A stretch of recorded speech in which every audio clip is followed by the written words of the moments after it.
बिस्मिल्लाहिर्रहमानिर्रहीम अस्सलामुअलैकुम। Welcome to my YouTube channel. उम्मीद है आप सब लोग खैरियत से होंगे। तो जी चलिए आइए हम अपने क्वेश्चन नंबर 3 की तरफ चलते हैं। हम लोग एक्सरसाइज 1.1 का क्वेश्चन नंबर 3 सॉल्व करने जा रहे हैं फर्स्ट ईयर मैथ्स का। ठीक है जी, फर्स्ट ईयर मैथ्स जी। तो क्वेश्चन नंबर 3 को करने से पहले कुछ ऐसी प्रॉपर्टीज हैं जिनको जानना हमारे लिए बहुत ज़रूरी है। सेम उस तरह से जिस तरह से क्वेश्चन नंबर 2 में कुछ प्रॉपर्टीज को पढ़ना ज़रूरी था ताकि हम कंसेप्चुअली अपने क्वेश्चन नंबर 2 को सॉल्व कर सकते। तो क्वेश्चन नंबर 3 को करने से पहले जिन प्रॉपर्टीज को पढ़ना ज़रूरी है वो है प्रॉपर्टीज ऑफ इनइक्वालिटीज़। ठीक है जी। अब प्रॉपर्टीज ऑफ इनइक्वालिटीज़ क्या हैं? हम जानते हैं कि कोई भी दो नंबर्स हैं वो या तो आपस में बराबर हो सकते हैं या फिर बराबर नहीं हो सकते। अगर तो वो बराबर है तो फिर ठीक है, जैसे 5 बराबर है 5 के। लेकिन अगर वो बराबर नहीं है तो इसमें दो तरह की चीज़ें आ सकती हैं, या तो एक नंबर दूसरे की निस्बत बड़ा हो सकता है या तो एक नंबर दूसरे की निस्बत छोटा हो सकता है। मिसाल के तौर पे 4 बड़ा है 2 से, ठीक है जी। इसी तरह से 2 छोटा है 4 से। इसे हम इस तरह से भी कह सकते हैं 5 is equal to 5, 4 is greater than 2 and 2 is less than 4। तो चलिए आइए हम अपनी प्रॉपर्टीज ऑफ इनइक्वालिटीज को देखते हैं। इनमें सबसे पहली ट्राइकोटोमी प्रॉपर्टी। ट्राइकोटोमी प्रॉपर्टी ये कहती है कि for all A B belongs to real number, means तमाम रियल नंबर्स या तो बराबर हो सकते हैं या फिर इनइक्वल हो सकते हैं। इनइक्वल में या तो एक नंबर दूसरे से बड़ा होता है या तो दूसरे से छोटा हो सकता है। ठीक है जी। जिस तरह से ये 5, ये इसको देखें, इसकी एग्जांपल इस तरह से दे सकते हैं हम। इसी तरह से इसको हम इस पे इम्प्लीमेंट कर सकते हैं। ठीक है जी। और इसी तरह से इसको इस पे इम्प्लीमेंट कर सकते हैं। चलिए आइए अब हम अपनी दूसरी प्रॉपर्टी की तरफ चलते हैं जो कि है transitive property. Transitive property is for all A B and C belongs to real number. तो दो कंडीशंस हो सकती हैं। The first condition is A is greater than B and B is greater than C. It implies that A is greater than C.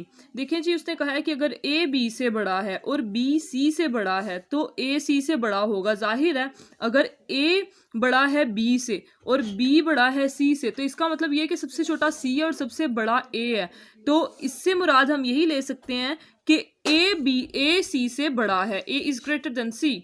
तो दूसरी condition ये है कि if A is less than B and B is less than C then A is less than C. वो कह रहा है कि अगर ए बी से छोटा हो और बी सी से छोटा हो तो सबसे बड़ा सी हो गया और सबसे छोटा ए हो गया। तो फिर जाहिर है कि ए सी से लेस ही होगा ना। सो ए इज लेस देन सी। तो ये जो ट्रांजिटिव प्रॉपर्टी है वो यही कहती है। ठीक है जी, कंपेयर करते हुए ए बी और सी को। अच्छा जी, आगे जब हम अपनी तीसरी प्रॉपर्टी की तरफ आते हैं वो है हमारी additive property. Additive property is for all A B C belongs to real number. तो इसमें दो तरह की कंडीशंस हैं। ठीक है जी, तो उनको हम देखते हैं। हर एक कंडीशन के आगे सब कंडीशन भी है। जो पहली तो ये है कि A if A is greater than B it implies that A plus C is greater than B plus C. So ये एडिटिव प्रॉपर्टी, इससे मुराद ये कि अगर देखें हम इक्वल की एक साइड लेते हैं, मिसाल के तौर पर हम कहते हैं ए के इक्वल है। ठीक है जी, हम ये कहते हैं। लेकिन ये तो प्रॉपर्टीज ऑफ इनइक्वालिटीज हैं तो इसमें हम इक्वल की चीज़ों को तो नहीं पढ़ेंगे, इनइक्वल की चीज़ों को पढ़ेंगे। इनइक्वल चीज़ें या तो छोटी हो सकती हैं या तो बड़ी हो सकती हैं। तो इसमें ऐसा है कि वो ये कह रहा है कि अगर इक्वल की एक साइड पे हम जानते हैं कि अगर हम एक इक्वल की एक साइड पे अगर हमें डी ऐड करना है तो हमें दूसरी साइड पे भी डी ही ऐड करना पड़ेगा। अगर हम एक साइड से डी माइनस करते हैं तो दूसरी साइड से भी डी माइनस करना पड़ता है।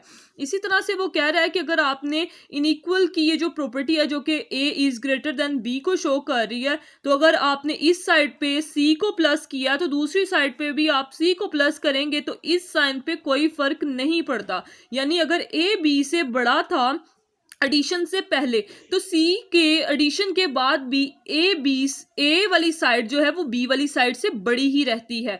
तो दूसरी कंडीशन की तरफ आते हैं जो कि इसका ऑपोजिट है। ठीक है जी, ऑपोजिट इस सेंस में कि if A is less than B तो अगर ए बी से छोटा है तो अगर ए में हमने सी को ऐड किया और फिर बी में भी उसी सी को ऐड किया, यानी ए सेम वैल्यू को ऐड करते हैं हम दोनों साइड्स पे, तो इस साइन पे कोई फर्क नहीं पड़ता। यानी एडिशन से पहले भी जो ग्रेटर साइड थी वो ग्रेटर ही रहेगी और लेसर साइड लेसर ही रहेगी। मतलब ये है कि एडिशन से पहले जो साइड छोटी है वो एडिशन के बाद भी छोटी ही रहेगी। यानी ए बी से छोटा था तो अगर सी दोनों साइड्स पे ऐड कर दिया गया है तो उसके बाद भी ए बी से छोटा ही रहेगा, यानी ए वाली साइड बी वाली साइड से छोटी ही रहेगी। ठीक है जी, देखिए इस साइन पे कोई फर्क नहीं पड़ता। सो हम अपनी सेकंड कंडीशन की तरफ आते हैं। उसमें ये है कि if A is greater than B and C is greater than D, it implies that A plus C will be greater than B plus D. इससे मुराद ये देखें जी, ए बी से बड़ा है, ठीक है जी, और सी डी से बड़ा है, ठीक है। ये दो हमें उससे कंपैरिजन दिए हुए हैं। तो अगर हम ये बड़ी वाली साइड बड़ी में ऐड कर दें और छोटी वाली साइड छोटी में ऐड कर दें, ठीक है जी, तो क्या होगा, बड़े दोनों ऐड होके एक बड़ी वैल्यू बनाएंगे, छोटे दोनों ऐड होके उस बड़ी वाली की निस्बत छोटी वैल्यू ही बनाएंगे।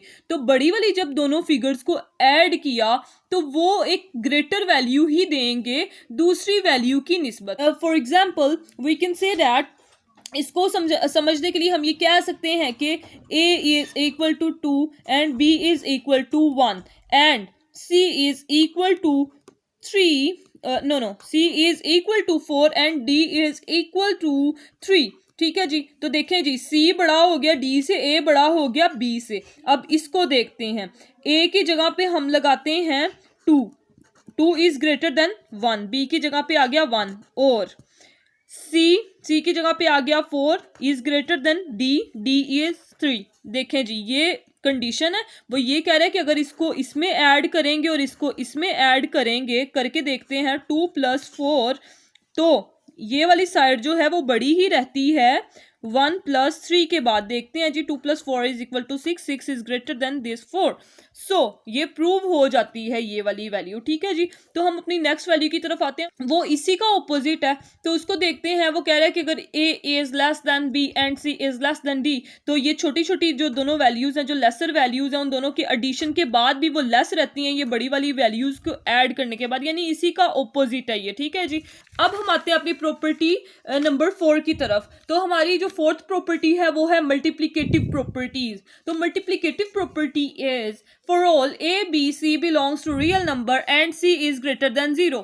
c इज ग्रेटर देन 0 से मुराद ये है कि c पॉजिटिव है, पॉजिटिव नंबर है। देखिए जी, कल हमने इंटीजर्स किए थे, हमने ये सीखा था कि एक रियल नंबर लाइन है तो उसके मिडल पे आ गया 0 और उसकी राइट साइड पे 1 2 3 सारे पॉजिटिव नंबर्स आ जाते हैं इन्फिनिटी तक। ठीक है जी, तो उसकी लेफ्ट साइड पे आ जाते हैं -1 -2 and -3 and so on infinity तक, नेगेटिव इन्फिनिटी तक। ठीक है जी, तो लेफ्ट साइड पे आ जाते हैं नेगेटिव नंबर्स और राइट साइड पे आ जाते हैं पॉजिटिव नंबर्स, यानी नेगेटिव नंबर 0 से छोटे होते हैं और पॉजिटिव नंबर 0 से बड़े होते हैं। सो c is greater than 0 means c 0 से बड़ा है, मीन्स c जो भी नंबर हम ऐड करेंगे 1 2 3 4 c की जगह पे वो पॉजिटिव नंबर होगा। ठीक है जी, तो ये मल्टीप्लिकेटिव प्रॉपर्टी में हम देखते हैं कि इसमें है क्या। इसमें फर्स्ट कंडीशन ये है कि if a is greater than b it implies that ac is greater than b।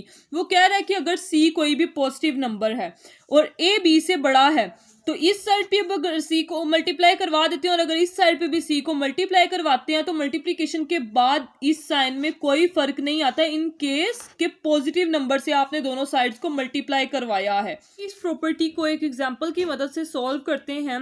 Let's suppose a is equal to 4, b is equal to 3 and c is equal to 6।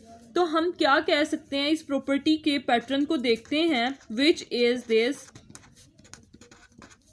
a को replace करेंगे 4 से, b को replace करेंगे 3 से, which implies that a को replace करेंगे 4 से, c को रिप्लेस करेंगे 6 से, b को रिप्लेस करेंगे 3 से, c को रिप्लेस करेंगे 6 से, यानी इनकी वैल्यूज ऐड कर दी हैं इसमें हमने।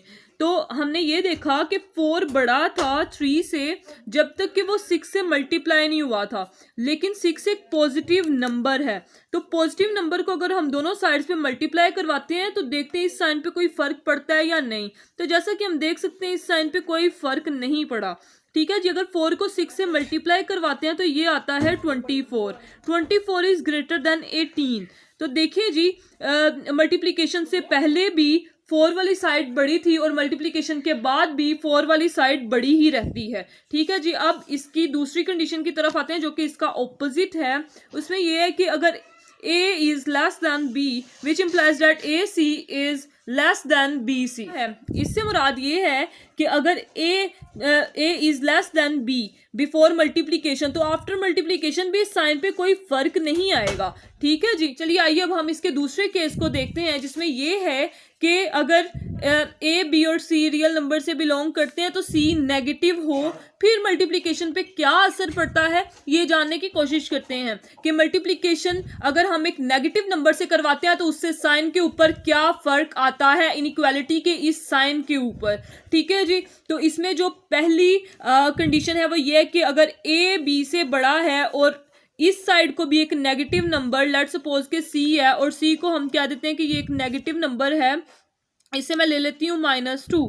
ठीक है जी, अगर हम इस साइड को भी -2 से C से मल्टीप्लाई करवाते हैं और इस साइड को भी C से मल्टीप्लाई करवाते हैं तो मल्टीप्लिकेशन के बाद बड़ी वाली साइड है वो छोटी हो जाती है और जो छोटी वाली साइड है वो बड़ी हो जाती है आफ्टर मल्टीप्लिकेशन। आइए इसको एक एग्जांपल से समझते हैं। हम वैल्यूज सपोज करते हैं C की -6, A is equal to 4 and B is equal to 3। तो इस इक्वेशन को हम यहाँ पे लिखते हैं A is greater than B which implies that AC is less then BC in case of negative number। C is less than 0 means C is negative। So यहाँ पे वैल्यूज पुट करते हैं 4 is greater than 3 before multiplication, और multiplication के बाद देखिए जी ये वाला साइन, ये वाली जो बड़ी साइड है वो छोटी हो जाती है। देखिए जी ये साइन शो कर रहा है, और जो छोटी साइड है वो बड़ी हो जाती है। तो इसमें यह है कि अगर 4 is greater then 3 before multiplication, तो 4 को यानी A की वैल्यू है 4 ये पुट की और C की वैल्यू इसके साथ हम पुट करते हैं और इसी के साथ हम B की वैल्यू को मल्टीप्लाई करवाते हैं C की वैल्यू के साथ। तो हमें क्या मिलता है, 4 इंटू दिस इज 24 -24 और ये है -18। नेगेटिव नंबर में ये है कि अगर एक नंबर लाइन है तो इसमें -2 छोटा होगा -1 से, इसी तरह से -1 छोटा होगा 0 से, 0 छोटा होगा 1 से, 1 छोटा होगा 2 से। तो इसमें यही है कि बड़े वाला नंबर असल में बड़ा नहीं होता बल्कि छोटा होता है अगर वो नेगेटिव में हो। सो -24 इज लेस देन -18। चलिए जी आइए नेक्स्ट इसी का ऑपोजिट है उसी को देख लेते हैं कि A is less than B which implies that AC is greater than BC means कि A को भी एक नेगेटिव नंबर से मल्टीप्लाई करें और B को भी नेगेटिव नंबर से मल्टीप्लाई करें तो ये वाला साइन जो है ये ऑपोजिट हो जाता है, यानी नेगेटिव नंबर से मल्टीप्लिकेशन के बाद छोटी वाली साइड बड़ी वाली साइड में कन्वर्ट हो जाती है और बड़ी वाली साइड छोटी वाली साइड में कन्वर्ट हो जाती है। ठीक है जी, बड़े वाला नंबर छोटा बन जाता है, छोटे वाला नंबर एक बड़ा नंबर बन जाता है। तो इसी की तीसरी कंडीशन की तरफ आते हैं, वो ये है for all A B C D belongs to real number are all positive. अगर A B C जितने भी नंबर्स इस इन इक्वेशंस में यूज होंगे वो सारे पॉजिटिव हों तो A is greater than B and C is greater than D। तो इन ये A B से बड़ा है, C D से बड़ा है, ये भी बड़ा है इस इक्वेशन में और ये इस इक्वेशन में बड़ा है। तो बड़े वाले दोनों को आपस में मल्टीप्लाई करें और छोटे वाले दोनों को आपस में मल्टीप्लाई करें तो इस साइन पे कोई फर्क नहीं पड़ता। इसका अगर मुंह इस तरफ था तो मल्टीप्लिकेशन के बाद भी इसी तरफ ही रहता है।